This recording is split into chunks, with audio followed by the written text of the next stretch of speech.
श्रीनाथ जी मंदिर में या पुष्टि हवेली में आपने जारी जी को लाल वस्त्र में ढका देखा होगा। कितनी बारीकी से प्रभु के सुख और भाव से यह सेवा होती है। जारी जी की भी महिमा भारी। श्री गुसाई जी के सेवक एक स्त्री और एक पुरुष गुजरात के थे।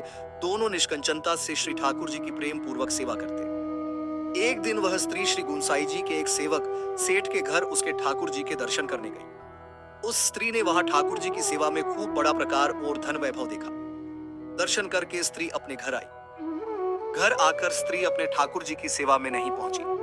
जब बाहर से उसका पति आया तब देखा कि स्त्री अपरस कर सेवा में नहीं पहुंची। तब पुरुष ने स्त्री से पूछा कि आज सेवा में क्यों नहीं पहुंचे। तब स्त्री ने कहा कि आज आप ही सेवा में पहुंचो। पुरुष अपरस कर सेवा में पहुंचे। सेवा से निवृत्त होने के पश्चात स्त्री के पास गए और पूछा, क्या हुआ, तुम्हें आज सेवा में क्यों नहीं आए।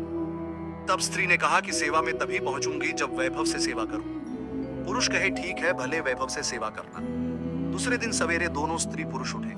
पुरुष ने स्त्री से कहा कि एक काम करो, यहाँ से एक कोस दूर एक वृक्ष है। वृक्ष के नीचे गड्ढा खोदना, उसमें से खूब द्रव्य धन निकलेगा।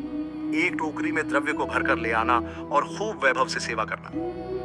पुरुष के कहे अनुसार स्त्री उस वृक्ष के पास गई। वृक्ष के नीचे से खूब द्रव्य निकला। स्त्री द्रव्य को एक टोकरी में भरने लगी।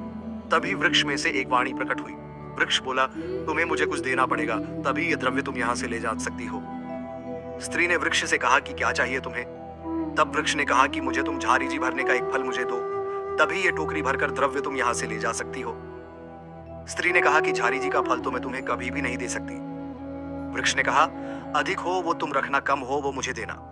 फिर भी स्त्री ने नहीं दिया। अब तुम ही सोचो कि कितनी झारी जी भरते हो तुम। वृक्ष की ये वाणी सुनकर स्त्री ने द्रव्य वही छोड़ दिया और अपने घर गई। घर जाकर उसने सारी बात पुरुष को कही। तब पुरुष ने कहा कि निष्कंचनता से झारी जी भरे सेवा पहुंचे तो इसके फल की क्या कहनी। एक एक झारी जी का फल 100 यज्ञ के फल से भी कई अधिक है। अब तू ही बता, झारी जी का फल कितना और द्रव्य कितना। पुरुष की ये बातें सुनकर स्त्री ने कभी द्रव्य की कामना नहीं करी और मन में नित्य झारी जी भरने का संकल्प किया। स्त्री का झारी जी भरने की सेवा में ऐसा मन लगा कि ठाकुर जी उसे साक्षात सानुभाव जताने लगे। इस तरह स्त्री पुरुष सदा निष्कंचनता से निसाधन दीन भाव से सेवा करते और प्रभु की कृपा का आनंद लेते। ये स्त्री पुरुष श्री गुसाई जी के ऐसे कृपा पात्र भगवदीय थे। ऐसे भगवदियों कोटि कोटि दंडवत।